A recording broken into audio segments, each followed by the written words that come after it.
আকাশবাণী আগরতলা স্থানীয় সংবাদ পড়ছি নবনীতা বণিক।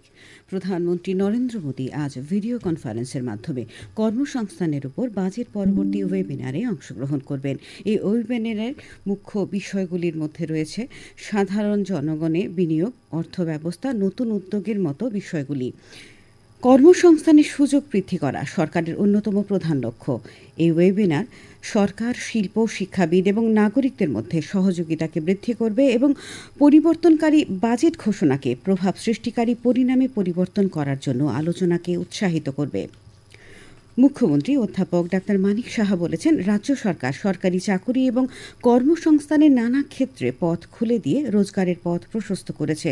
এর ফলে রাজ্যের মানুষের মাথাপিছু গড় আয় বাড়ছে। গতকাল কৈলাসহরের চণ্ডীপুর ব্লক কার্যালয় প্রাঙ্গণে আয়োজিত উন্নয়নমূলক বিভিন্ন প্রকল্পের উদ্বোধন ও ভিত্তিপ্রস্তর স্থাপন অনুষ্ঠানে তিনি কথা বলেন।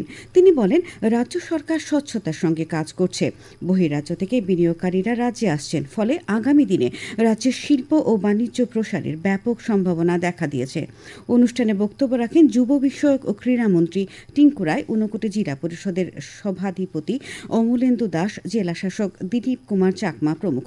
উপস্থিত ছিলেন ত্রিপুরা শিল্প উন্নয়ন নিগমের চেয়ারম্যান নবাদল বণিক, রাজ্য ওয়াকফ বোর্ডের চেয়ারম্যান মবস্বর আলী প্রমুখ। ত্রয়োদশ রাজ্য বিধানসভার সপ্তম অধিবেশন আগামী ২১শে মার্চ থেকে শুরু হবে।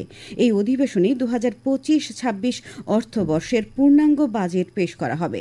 রাজ্যপাল ইন্দ্রসেন রেড্ডি নাল্লু আগামী ২১শে মার্চ সকাল ১১টায় ত্রয়োদশ রাজ্য বিধানসভার সপ্তম অধিবেশন আহ্বান করেছেন। গুজরাটের জামনগরে বন্যপ্রাণী সংরক্ষণ, উদ্ধার ও পুনর্বাসন কর্মসূচি বনতারার সূচনা করেছেন প্রধানমন্ত্রী নরেন্দ্র মোদী। এই সংবেদনশীল উদ্যোগ নেবার জন্য প্রধানমন্ত্রী অনন্ত আম্বানি এবং তার দলের প্রশংসা করেছেন। গতকাল জামনগরে বন্যপ্রাণী সংরক্ষণ কেন্দ্র বনতারা পরিদর্শন করার সময় প্রধানমন্ত্রী বলেন, বনতারা পরিবেশগত স্থায়িত্ব এবং বন্যপ্রাণীর কল্যাণে গৃহীত এবং এটি বন্যপ্রাণীদের একটি নিরাপদ আশ্রয়স্থল। প্রধানমন্ত্রী বলেন, বনতারার মতো একটি প্রচেষ্টা সত্যিই প্রশংসনীয় এবং এটি আমাদের শতাব্দী প্রাচীন নৈতিকতার একটি উজ্জ্বল উদাহরণ। কেন্দ্রীয় পরিবেশ, বন, জলবায়ু পরিবর্তন মন্ত্রী ভূপেন্দ্র যাদব বলেছেন যে ভারতের সার্কুলার ইকোনমির বাজার মূল্য ২০৫০ সালের মধ্যে $২ ট্রিলিয়ন বেশি হবার এবং প্রায় ১ কোটি কর্মসংস্থান তৈরি হবার সম্ভাবনা রয়েছে।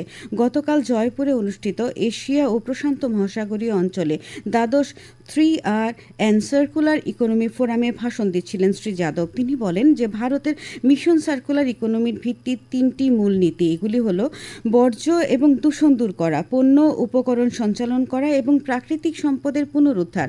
তিনি উল্লেখ করেন যে সরকার সক্রিয়ভাবে নীতি প্রণয়ন করছে এবং এটি সম্পূর্ণ সরকারি পদ্ধতির মাধ্যমে দেশকে একটি সার্কুলার ইকোনমির দিকে নিয়ে যাওয়ার প্রচেষ্টাকে উৎসাহিত করছে।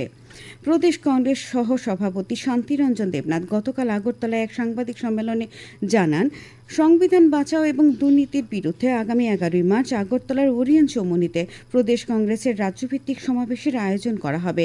তিনি অভিযোগ করেন, রাজ্য সরকারের বিভিন্ন দপ্তরে প্রশাসনিক কাজকর্মে স্বচ্ছতার অভাব পরিলক্ষিত হচ্ছে। সাংবাদিক সম্মেলনে প্রদেশ কংগ্রেসের মুখপাত্র প্রবীর চক্রবর্তীও বক্তব্য রাখেন। খেলার খবর, টিসিএ পরিচালিত রাজ্যভিত্তিক অনূর্ধ্ব ১৩ বছরের ক্রিকেট প্রতিযোগিতায় গতকাল ৪টি কোয়ার্টার ফাইনাল অনুষ্ঠিত হয়। এতে উদয়পুরের মাঠে ধর্মনগর ৬ উইকেটে সোনামুড়াকে, ধর্মনগরের মাঠে খোয়াই ৯ রানে অমরপুরকে, কৈলাসহরের মাঠে উদয়পুর ২৭ রানে সদর বি দলকে এবং বিলোনিয়ার মাঠে সদর এ ১৭ রানে কৈলাসহরকে পরাজিত করে। আবহাওয়ার খবর, আজ দুপুর পর্যন্ত আবহাওয়ার পূর্বাভাসে জানানো হয় আকাশ অংশত মেঘলা থাকবে। দিনের সর্বোচ্চ তাপমাত্রা থাকবে ৩৩ ডিগ্রির কাছাকাছি। আগরতলায় আজ ভোরে সর্বনিম্ন তাপমাত্রা ছিল ১৮ ডিগ্রি সেলসিয়াস। স্থানীয় সংবাদ এখনকার মতো এখানেই শেষ হলো। পরবর্তী বাংলা স্থানীয় সংবাদ প্রচারিত হবে আজ সন্ধ্যা ৭টা ৫৫ মিনিটে।